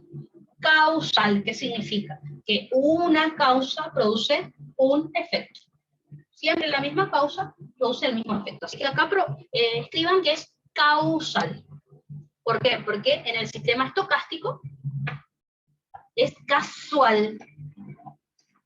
Porque casualidad o azar es lo mismo, ¿no? Así que un sistema determinista es causal. Un sistema estocástico es casual. Un trabalenguas importante. Entonces, el sistema estocástico, como les dije, es casual. ¿Por qué? Porque la casualidad, el azar, es el que interviene en los futuros estados del sistema. Es decir, si sobre un sistema se aplican múltiples estímulos, no sabemos cuál va a ser la respuesta de ese sistema. ¿Está? Entonces, se ha intentado estudiar a sistemas así. Habrán visto ensayos, artículos científicos donde estudian el mismo tema y a un estudio científico les dio un resultado. Les invento algo, no es así, pero les invento. Supongamos que se hizo un estudio sobre el cigarrillo que producían los pulmones, y en un estudio da que produce cáncer de pulmón, en otro estudio da que no produce cáncer de pulmón, en otro estudio da que produce otra cosa. Por invento algo, ¿no es cierto? Entonces, este tipo de sistemas no se puede estudiar. ¿Por qué? Porque cada vez que yo lo estudio me da resultados diferentes, debido a que sobre el sistema actúan múltiples estímulos, o sea, múltiples causas y múltiples variables, es lo mismo. Por lo tanto, no se conoce, si no conocemos cuáles son los estímulos, no sabemos cuál va a ser la respuesta o el efecto que va a producir ese sistema. Entonces, si sobre ese sistema se aplica un estímulo, casi siempre da respuestas diferentes, porque siempre es al azar. A eso se refiere. Entonces, no se puede predecir cómo se va a comportar ese sistema, y por lo tanto, no se puede estudiar. Se puede hacer el estudio, pero no siempre me va a dar el mismo resultado. Entonces, se utilizan cálculos estadísticos o de probabilidad de lo que podría llegar a ocurrir, ¿no? Podría ser que un paciente que tenga tal estímulo podría ser en tal porcentaje que produzca tal respuesta, pero no es seguro, ¿está? El ejemplo que por ahí aparece en los libros no necesariamente es médico, pero por ejemplo, en una concesionaria de autos, en el 2021 en una concesionaria de autos se vendieron 20 autos rojos. ¿Significa que todos los años se van a vender 20 autos rojos y 10 negros? No. Depende de múltiples variables, ¿tá? Porque depende de la persona que lo compra, depende del modelo que quiere, depende de múltiples cuestiones, así que yo no puedo predecir eso, ¿no? Si pensamos en el organismo, un ejemplo que le podría dar es la radiación, ¿no? La radiación, obviamente que produce daños en el organismo, pero a cada organismo a veces ataca de manera diferente, por más de que se utilice la misma dosis de radiación. Después, el ejemplo que el profe les dio en clase era un paciente, por ejemplo, que tenía una arritmia. Hay pacientes que tienen arritmias, o sea, taquicardias o bradicardias, que ya vamos a estudiar en electro, que no se saben por qué ocurrieron. ¿Ya? Creo que el profe les dio el ejemplo de una persona que se electrocuta. Una persona que se electrocuta no siempre va a reaccionar de la misma manera. Entonces, dependiendo de qué persona recibió la descarga eléctrica, su corazón actúa de forma diferente. A algunos le da una arritmia, a otros no les pasa nada. Depende de la cantidad de electricidad, depende del cuerpo del paciente, si soporta o no esa descarga eléctrica. Ese fue el ejemplo que el profe dio en clase, ¿tá? Así que bueno, ¿cuál es el problema? Este tipo de sistemas estocásticos son los que predominan más en el organismo, ¿ya? Así que casi siempre se tratan de hacer estudios médicos para ver cómo se va a comportar una enfermedad en un determinado paciente, pero ustedes saben que hay muchas cosas que todavía no conocemos del cuerpo, justamente porque actúan múltiples variables, ¿no? Por eso, hay muchas patologías que nosotros vamos a estudiar en fisiología que no se sabe por qué ocurre.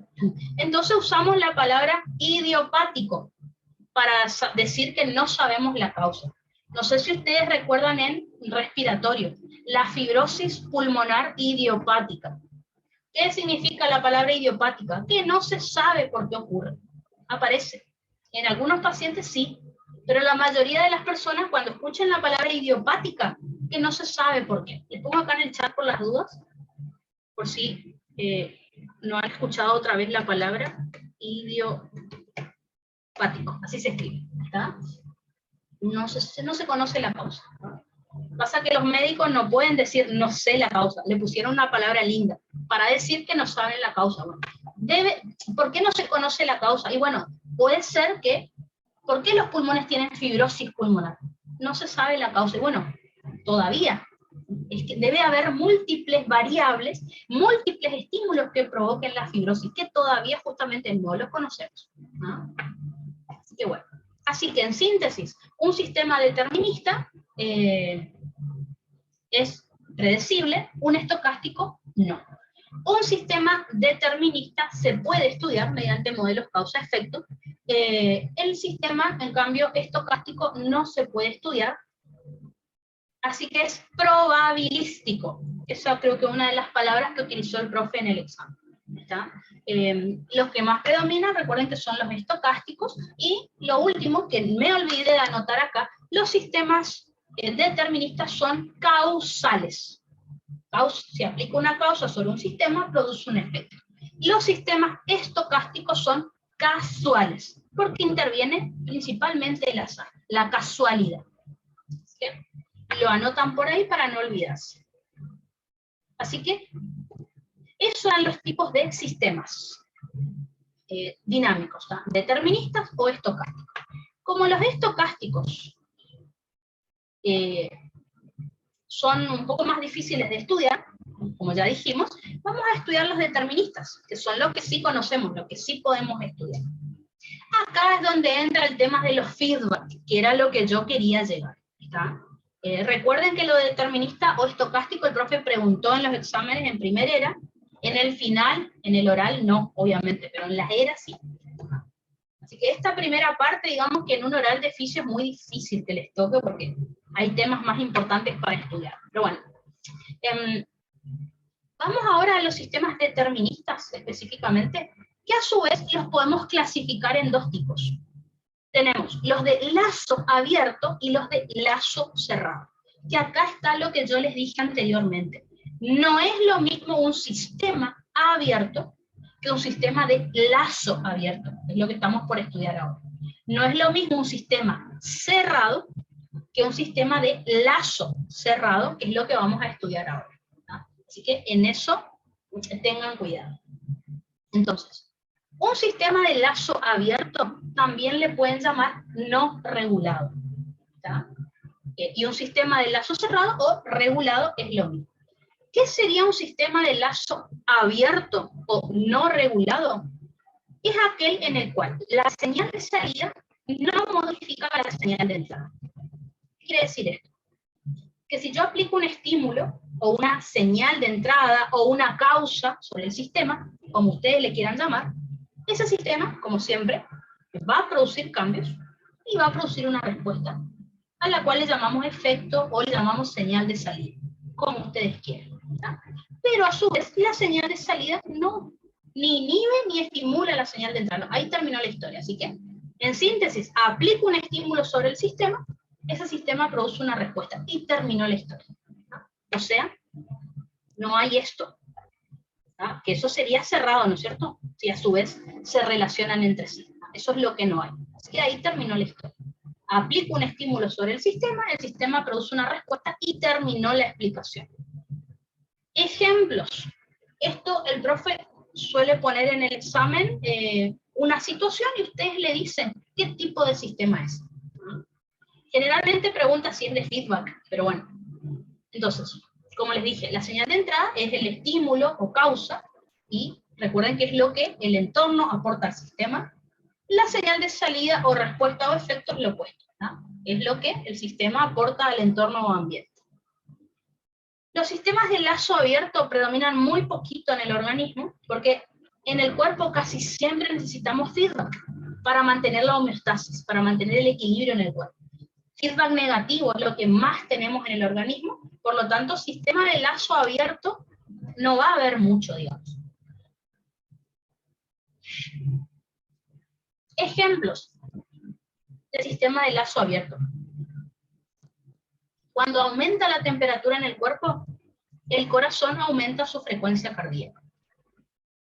Entonces, si en nuestro cuerpo aumenta la temperatura corporal, ya vamos a estudiar en transporte de solutos, que la temperatura aumenta la permeabilidad de las membranas plasmáticas. Así que imagínense, en las células del corazón van a empezar a trabajar más rápido y aumenta la frecuencia cardíaca.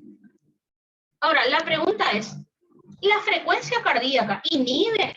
O sea, ¿me baja la temperatura? ¿O la frecuencia cardíaca aumenta más la temperatura? No, nada. Sino que ahí terminó la explicación. ¿Ah? La frecuencia cardíaca, a su vez, no modifica la temperatura corporal de ninguna manera. Simplemente es un efecto que provocó este estímulo, que es la temperatura alta. Por ejemplo, el aumento de consumo de sal en la sangre, o sea, si yo como sal, aumenta la cantidad de cloruro de sodio en sangre. ¿Ah? Y ahí terminó el efecto. Ahora, si yo hablo de la regulación de los líquidos corporales, bueno, ahí sí sería otra cosa diferente. ¿No? Eso sería entonces en cuanto a sistemas de lazo abierto. Ahora, lo más importante que tenemos que estudiar son los sistemas de lazo cerrado o regulado, o también llamados feedback o retroalimentación. Que esto es lo que ustedes...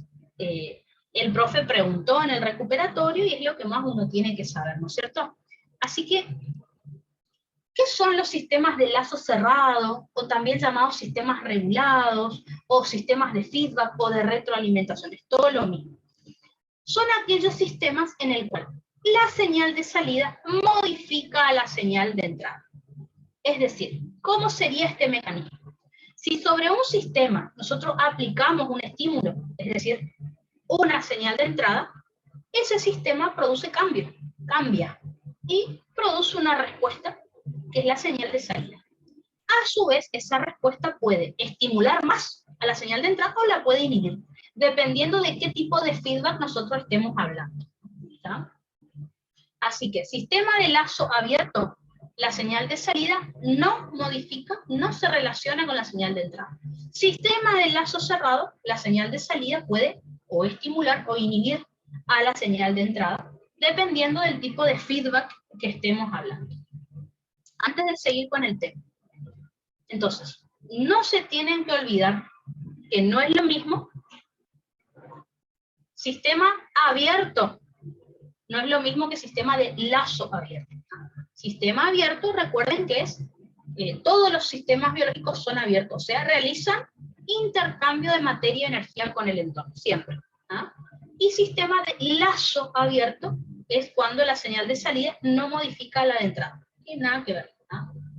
Entonces, los sistemas biológicos siempre son abiertos, no pueden ser cerrados, porque cerrado significa que ya no intercambian materia con el entorno, solo energía.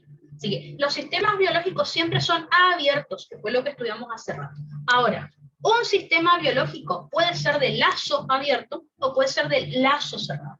De lazo abierto, recuerden que son los no regulados, son muy pocos en el cuerpo. Los de lazo cerrado o feedback son los que más tenemos en el cuerpo.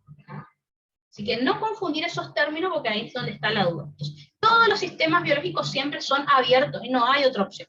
Ahora, si hablamos de sistemas deterministas, que son sistemas dinámicos, pueden ser de lazo abierto, de lazo cerrado, depende de qué ejemplo estemos hablando.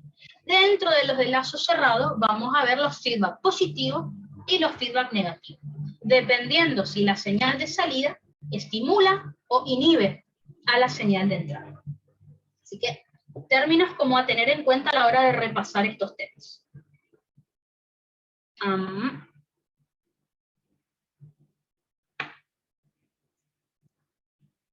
Entonces,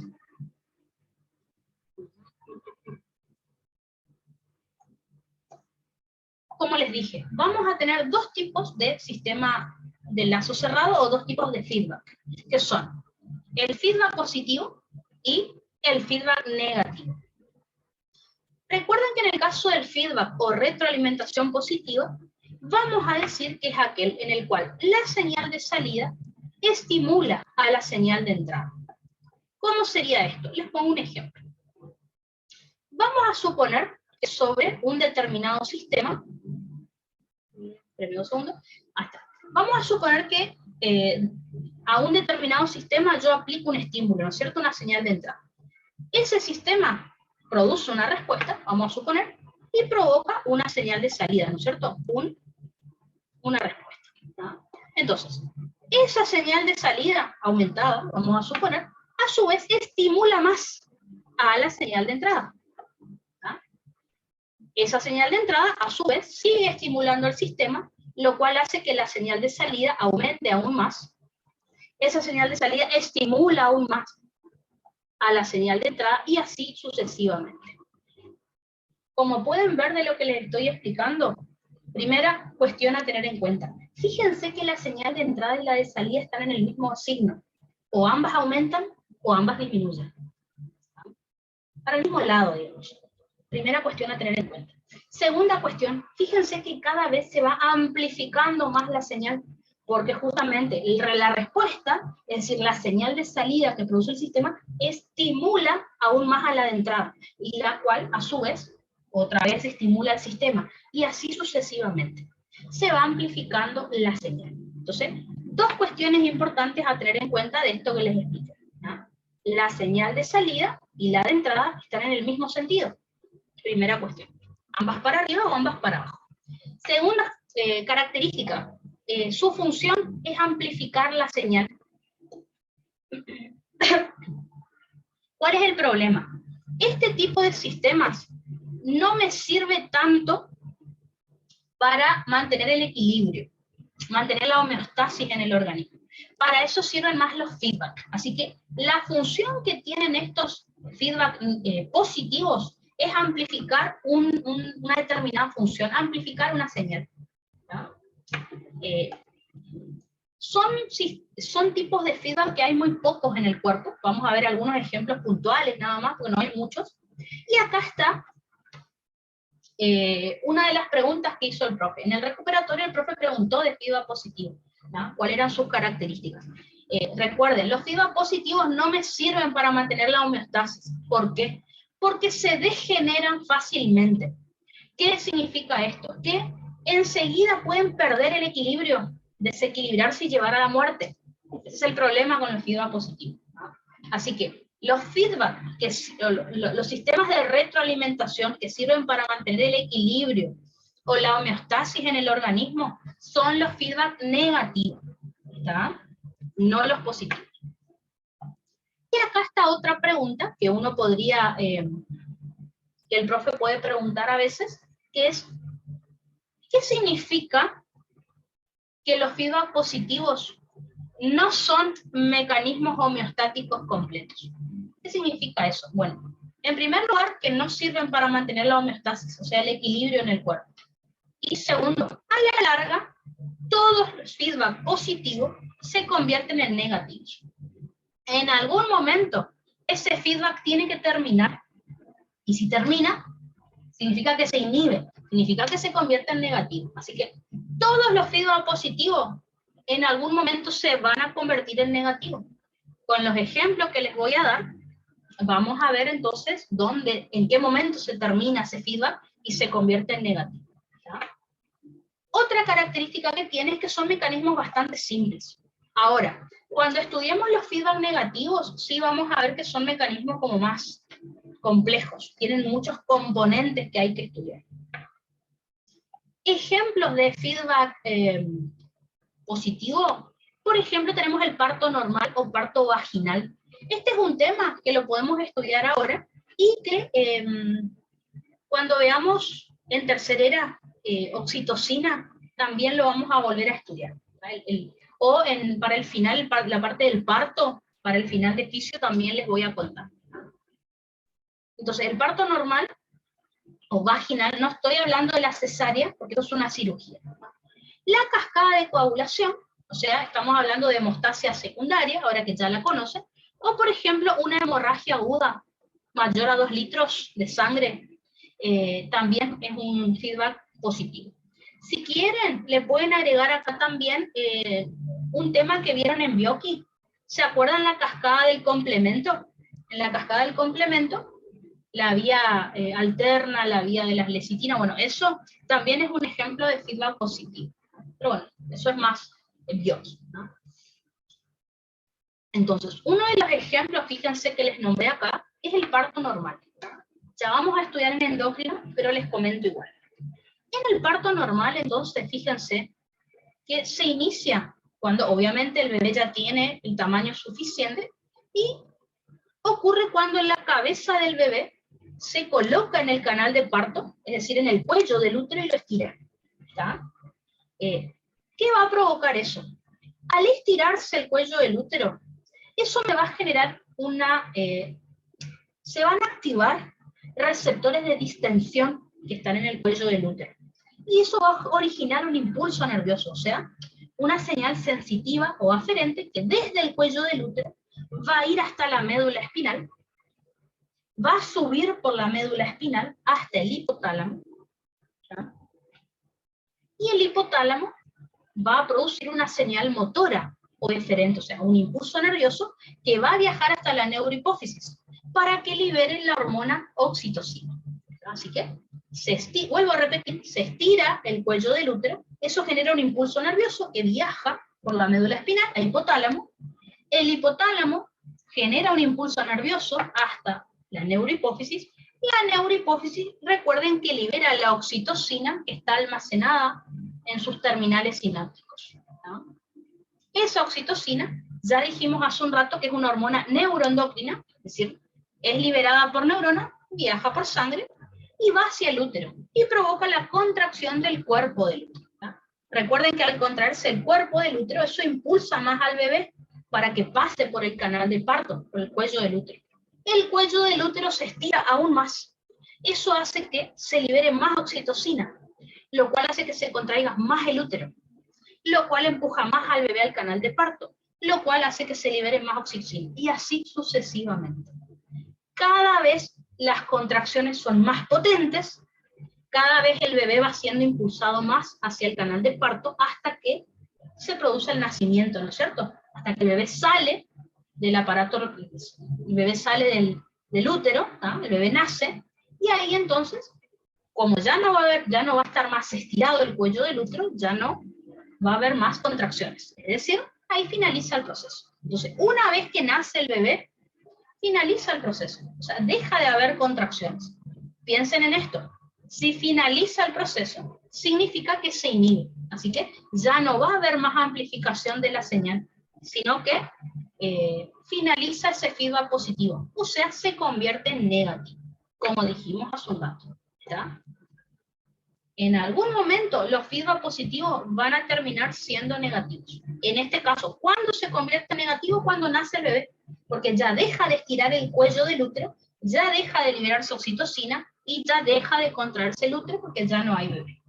La realidad, ustedes ya saben, porque ya estudiamos, la realidad no es tan así. Recuerden que el útero se sigue contrayendo después un rato más porque tiene que expulsar la placenta.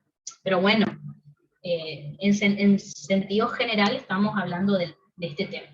Pero igual, luego de expulsar la placenta, ahí sí termina, se deja de contraer el útero, ¿no? Así que bueno, ¿cuándo se convierte en negativo? Bueno, cuando nace el bebé, y bueno, si quieren decir a profe, bueno, luego de eso, se contrae un rato más, expulsa la placenta y ahí sí termina. O sea que se convierte en negativo, ¿no? Perfecto, entonces.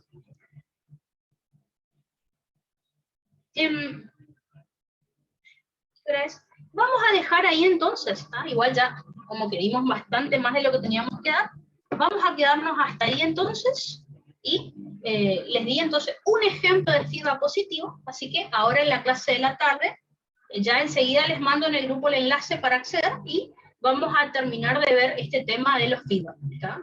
Y por ahí vamos a pasar a temas más interesantes que el de la primera clase, ¿está? Así que ya saben que cualquier duda que tengan, me preguntan nomás. Si no se animan a preguntarme por el grupo, me preguntan en privado, yo no tengo problema, yo les contesto, ¿está? Así que nos vemos en un rato, vayan a descansar y después seguimos, ¿está? Chaucito, chao, chao. De nada, de nada.